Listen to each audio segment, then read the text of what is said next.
We had ladies in studio singing right along with the song. Wow, I was really impressed. We were hoping to have Cindy McCormack with us today, but unfortunately she is very busy getting ready to move, so she can't be with us today. But we do have Denise Hallund and Keisershott in from St. Patrick's Catholic Church over in Shieldsville. They are on the program today because they're doing a special concert on June the 12th that they want everybody to attend. And as I mentioned, Cindy is leaving us. Right, Denise? She is. We're going to miss her terribly. She has been such a great asset to our music program out at Shieldsville and just gave her heart and soul into it. She certainly did. And is an extraordinary bus driver. Yeah. Absolutely. Yeah. Right? Not everybody can drive a bus. No, especially a special education bus. She's a very, very wonderful, caring, concerned person. Perfect person for that Absolutely, position. for that so position. I'm guessing, well, the church is obviously going to miss her, but the bus service may miss her more. Yes, but she'll be driving a bus in Duluth. That's what I've heard. So already has that lined up. Yes, she does. She has all her ducks in a row, always does. The people who own the bus service here own the one in Duluth. That's right? correct. So how's that for perfection?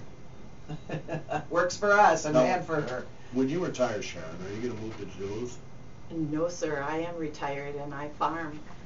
So I'm staying right where I am till they carry me out of the house. Yeah, you love That's it. my idea. You love it out in the country, I right? do. I do. Did you grow up in the country? I did. It's in your blood.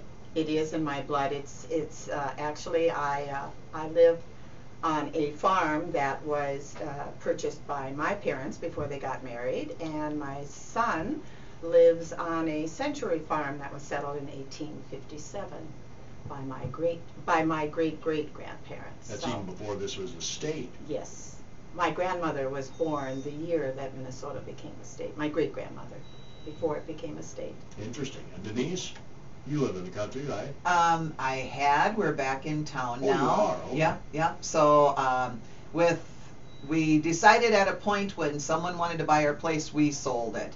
And so we're in a townhouse now. And so this way for my husband and I, we don't have to worry about the lawn or the snow removal. And since that time, we've had some cancer things go on, but that's Sorry. okay. We're doing great now. So that's why, thank the Lord, all is good. So we're very lucky in that respect. Yeah. How long have you been a member of St. Patrick's? Since we were married in 1981. So were you the member or he was the member? Neither of us. We decided we liked the small church in the country, and so when he and I got married, we said, yeah, we like this one, so we're going to go to it. We like the country church. You got married in that church? No, we got married in New Prague. So, I went to a St. Patrick as a young kid, so St. Patrick felt kind of like home again. So that's why we stayed with the country church. The people were great and inviting. So you were at St. Wenceslas? Yes. You know that one, huh? Oh, it's great. It is. That's the best aisle to walk down when you're a bride. That is just one of the more gorgeous churches in southern Minnesota. Yeah, it's a cathedral of the South.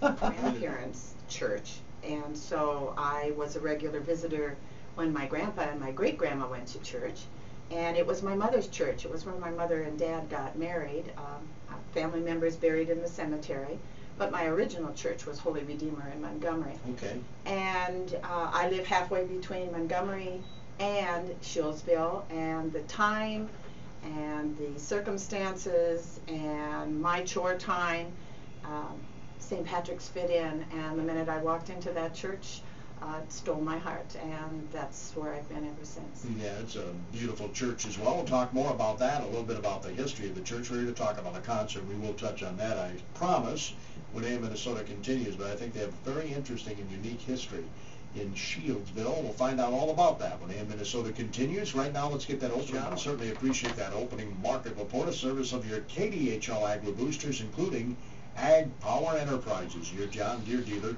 They have locations in Owatonna, Hollandale, Belle Plaine, also Osage and Northwood, Iowa, and Northland Buildings for quality post-frame construction. Head to the website northlandbuildings.com. In studio today, visiting with us about an upcoming concert this weekend, June the 12th. We have from St. Patrick's Catholic Church in Shieldsville, Denise Hallund and Keisershott. We were hoping to have Cindy McCormack with us, but she's very, very busy, so she couldn't be with us, unfortunately. Because I was going to ask her about driving the bus. I'd just be curious. Oh, she's a good one, I'll have to say. She's so caring with her kids, and they're like family to her, too. So no wonder that she's so loved over there. Yeah, and was chosen one of the bus drivers of the year. One of 6 in the state. Yeah. Yes. So she's pretty excited. It was a surprise. She did not know she was nominated, and so I'm told that the book that they filled out with the applications is the biggest that this bus department has, or this bus company has ever experienced. So lots and lots of recommendations for a really, really great gal.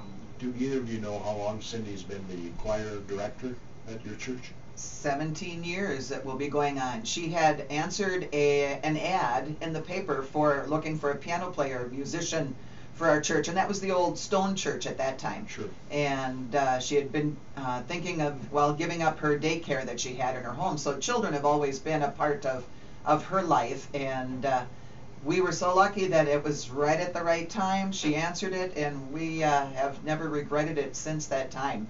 So now to find someone who could fill her shoes will be really tough. Yeah, she's very talented, isn't she? She is extremely talented. She is self-taught on the harp.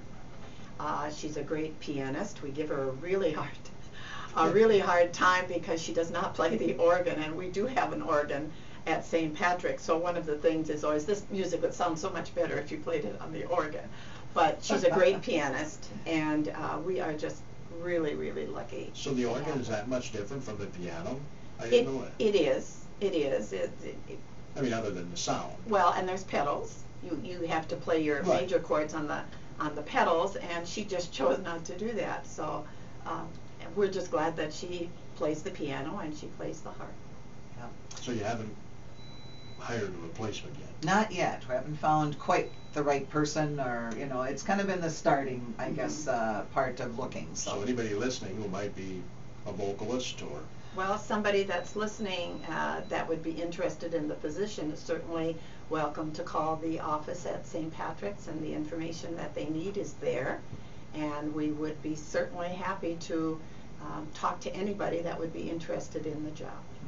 Because you folks out at Shieldsville have been known for your music even before Cindy came along, right? Yeah, I think we did quite well with that part of it. We've had some great choir people through the years, and Margaret Opegard was a organist for 40 years and gave of her time, and nowadays not many people volunteer like that at a church, and No. so we know it has to be a paid position, but yeah, it will be kind of we hope to keep the tradition going with that. Yeah, for sure. Well, I know you've performed at the Relay for Life a number of times over the years. Yeah. It's always greatly appreciated because, you know, we don't pay any of the groups Right. come there. It's all volunteer. Yeah. We like to give back to the community, and we've, you know, sung at nursing homes or the assisted living places, even our bell choir, which Cindy helps with as well.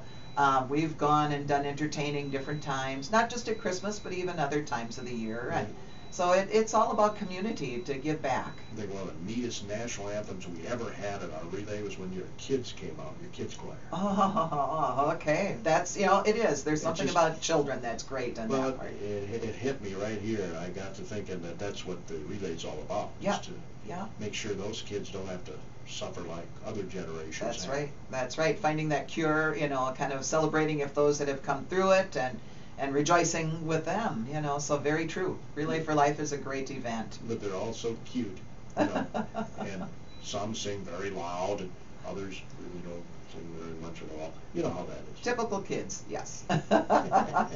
Children allow themselves to be who they are. It's not until they get a little bit older to discover that it's more important them to be part of their peer group. Little kids just lose all of that, and it becomes about them, and they just entertain. It's like going to a dance recital, and you see them from the time they're 4 to 5 years old, and you follow that every year until they get to be seniors in high school, and you just, I'm always amazed at how they've grown and what they've learned, and how they've learned to perform in public. And Cindy has made us all, I don't know exactly how to, we like to schmooze a lot. She's made us all entertainers, and I don't think that a lot of us figured that we would ever be really happy doing this in public, but we really are. Yeah. This is a special time for us. Yeah, yeah. We sometimes think we're just church sing, but it's not only that part of it. And with different songs, she's kind of brought us out of our box, Yes. maybe too, that way. Sure. So we've had different kind of concerts through the last years. We started out with an Irish love song concert. We did 40s one year, so Chattanooga Choo Choo and different things with the Andrews sisters. We did some 50s songs, so we even had our poodle skirts and had a good time with that part of it. Patsy Cline and Elvis one year for those good oldies that they performed, and then we did Sister Act, so we got to wear our black and white and be a little bit more kind of like the nuns of our faith here. But this time around we're doing songs from Broadway and Rodgers and Hammerstein, so it will be some oldies that we've done before, but adding in some really great new songs, and people know those good old films that they had put out, because there's songs from Carousel, Oklahoma, South Pacific, Sound of Music, West Side Story, one from Singing in the Rain as well. And so this will be a really entertaining concert that we'll be putting on coming up this Sunday. But as Cindy with her farewell, she says, can I help plan it so that it can really be a really great going away for her? And so we appreciated every bit that she's brought into it here. So there's choreography in this too, then? Well, we kind of choreograph ourselves, yeah. We kind of do our own thing, but in the previous years, we've always had costumes. And so this year we're costuming, but kind of in a different way. And we just get kind of carried away. Yeah. We just, we love what we do, and we hope that we give that back to the community, because everybody that has come in the past, you see them clapping and clicking their fingers, and they all sing along. So we're hoping they do the same thing, and we hope that we can entertain them like we have in the past. This doesn't include any hymns? Not this time. Sometimes we've sung like a prayer when it came to like having a meal or some food with it, but Sure. This time we aren't doing that part of it. But we're doing this with a little bit of a hard heart, because we lost one of our members of our group, Kay Von Ruden, who was always loving every bit of this music and helping with getting it all together too, and she died of cancer last year. So we're kind of missing her energy and exuberance with that too. And so you know, some of those things we just know it happens when we get to this point in life too. And so we're just, you know, in my heart I'm kind of saying we're dedicating this to Kay, and we're hoping that we know really her family probably will be there, because she was our best picture taker when it came to it, and getting all this recorded into having it so that we can look back at it and say, oh my gosh, look at what we did, it was great. And well, not only are we singing as a group, the women in our church choir doing this, the gentleman will be joining us for a song, but we are also showing the community Cindy's help with starting a bell choir. So we will be playing, we will have several songs by the St. Patrick's Handbell Choir, and then we will be playing several selections from the Handbell and Harp Ensemble. So it's kind of we're putting everything out on the line there that Cindy has started or continued with, and we're just going to show off for the weekend. yeah, That's yeah. on Sunday, June 12th. Yes. And we're starting and wanting people to come, even if you're not Catholic. We would like to have everyone come if they can for 9 o'clock Mass, so they're all included, any denomination. And then we're having a bit of a brunch after, and then we will do the singing after the brunch. So it's definitely just going to be a morning of celebration and some food and friendship with all of that. So you're thinking the concert will start around noon? No, about 11:15. Yeah. Okay. 10:45. Yeah. Because 9 o'clock is Mass, and then after, that'll go till about 10, and then we'll have food and then come back into the church for the music. So it's all close together. It'll be easy to go back and forth into the hall. And when we had the fire with our church 14 years ago, we lost such a great building, but yet from the ashes we have such a wonderful handicapped accessibility building, and everything's on one level, and so That you didn't have before. That we didn't have before, because we had a lot of steps. Of course, you have these tall buildings. I don't know why they built them that way. I guess going up to people God. didn't live as long, right? Well, true. But when they built those churches, Yeah. I went up in the bell tower of the church over in Little Missile. Oh, yes. Beautiful church I there. think it was Little Missile. Anyway, very narrow steps as you're getting into the bell tower portion of it, and I'm like, not many people could really fit through here. Yeah. You know what I'm saying? Right. You'd almost have to have, like they used to show those altar servers would be ringing the bells with those ropes, and they'd be little guys doing it, So people were smaller then, too. We've grown much bigger. Yeah. In more ways than one. Yeah.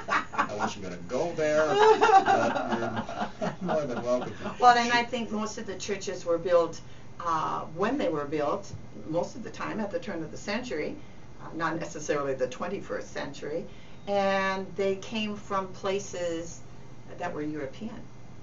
And so they built churches in memory of what they attended when they were there. Oh, yeah. And my grandmother always used to tell me that churches are built so you're closer to God. Yeah. Yes. You know. In fact, in Jerusalem, I went inside a church that had the best view of the city. Okay? So you're climbing up this very, very, very steep and winding, totally pitch black spiral type staircase to get up to the top. Well, that was something. Yeah. I mean, it was pitch black inside this staircase. Oh my gosh.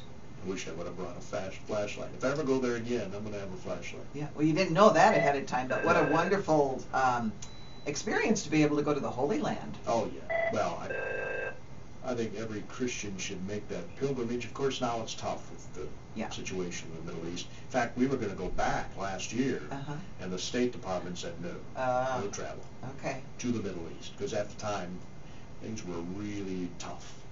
Yeah. But we had an armed guard with us the whole time we were there, back in 2009. So how lucky we still are in our country to have, be able to go around and not have that part.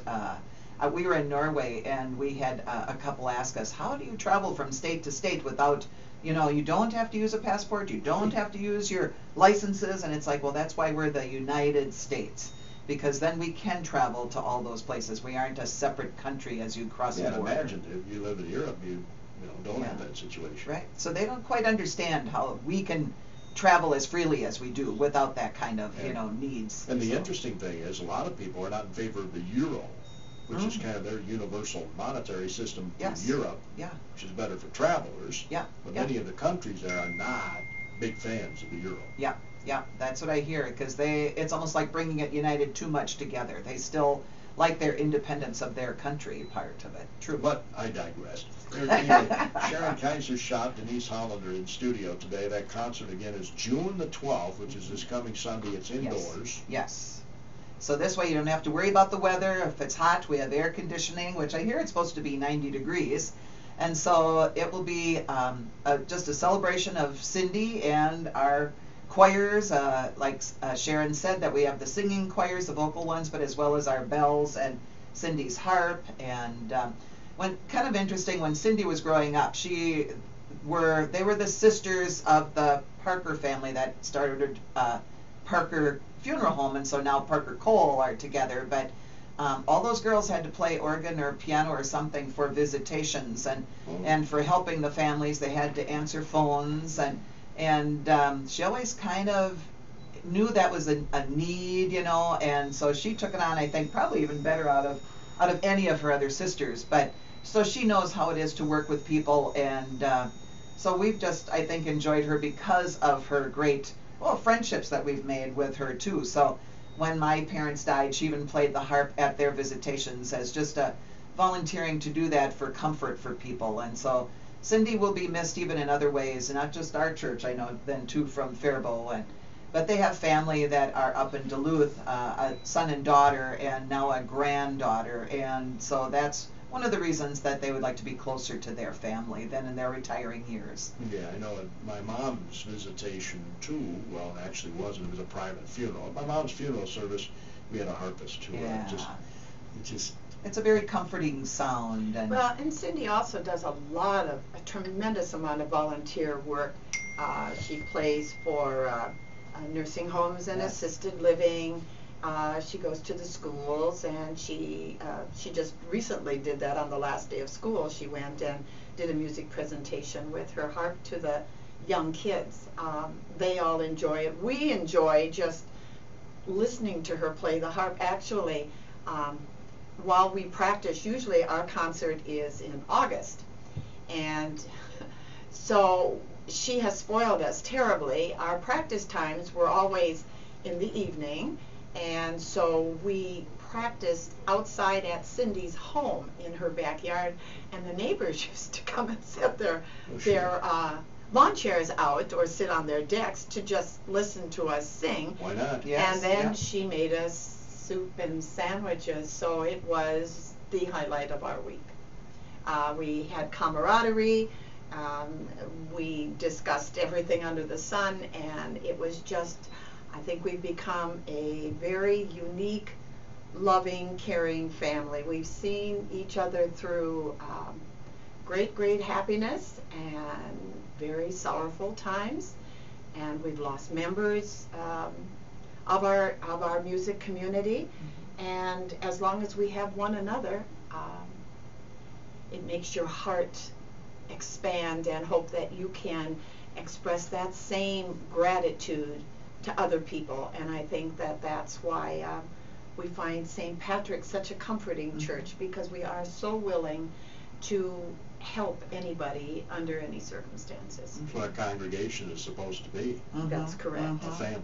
Yeah. And we're hoping that we relay that message to people that do come to St. Patrick's, that we are a very welcoming community, and therefore we present this to all of the people in your listening area.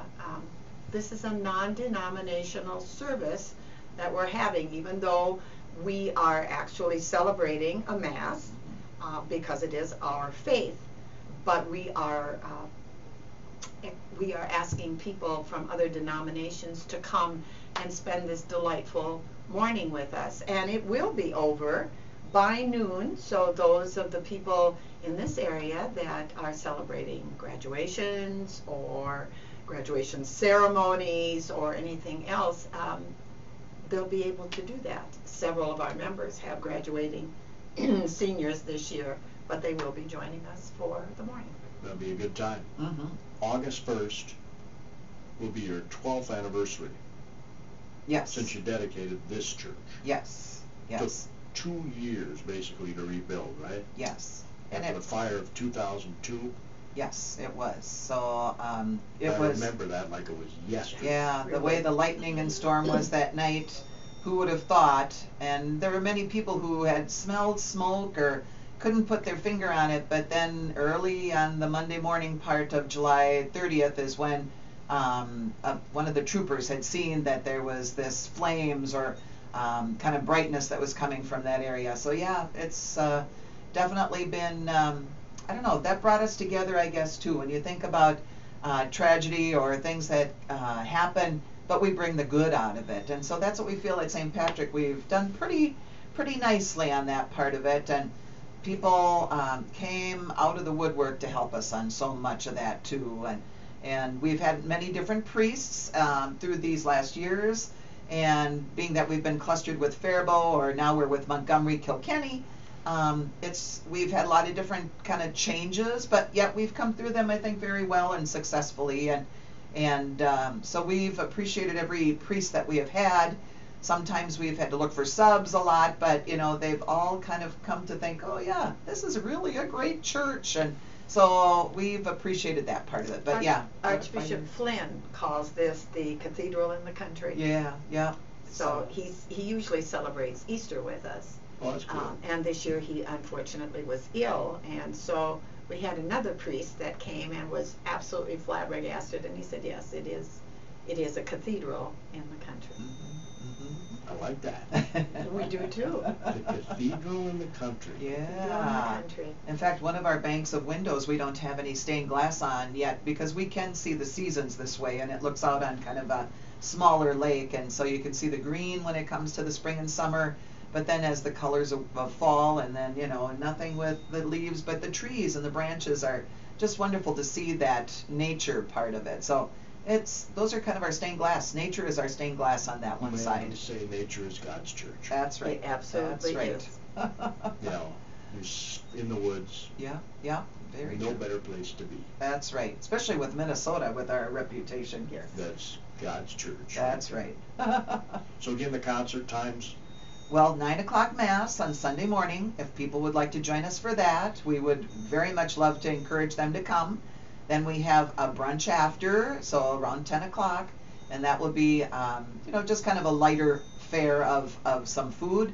And then about 10:45, we'll start our concert time back in the church again. And there's a free will offering, I would assume, that goes to Yes. some worthy cause. Yes, it does. We always we ask for a free will offering. That's why it's free will. We do not sell tickets, and the money that we do raise goes to local food shelves, local St. Vincent de Paul. Yeah. Anything Cancer that type of cancer things. types. Yeah. So we hopefully spread our joy around a little bit. Well, doggone it, I got less than a minute. There's many other things I wanted to talk about. In fact, I didn't even touch on the history of the church other than the last fire, but there was another fire before that. Oh yes, there And a was. few churches on those grounds. Yeah, they've rebuilt some after those, but nowadays with the type of laws, you couldn't do that safely, you know, to rebuild the old stone like it was. No, that's true. Well, good luck. Thank Break a you. leg, as they say in show business. Thank you. Absolutely. Ah, Hope to see everybody there. That's right. It's on Sunday, June 12th, folks. Take that in. St. Patrick's Church in Shieldsville, you are all invited. Tomorrow, John Dvorak, who's the Rice County Fair Secretary, will be our guest. Of course, the fair will be here before you know it. Time flies. You know that. North Johnson will join us on Wednesday. We'll have cast members from 1776, hopefully this week, on the show as well. You're in tune to KDHLAM and Faribault.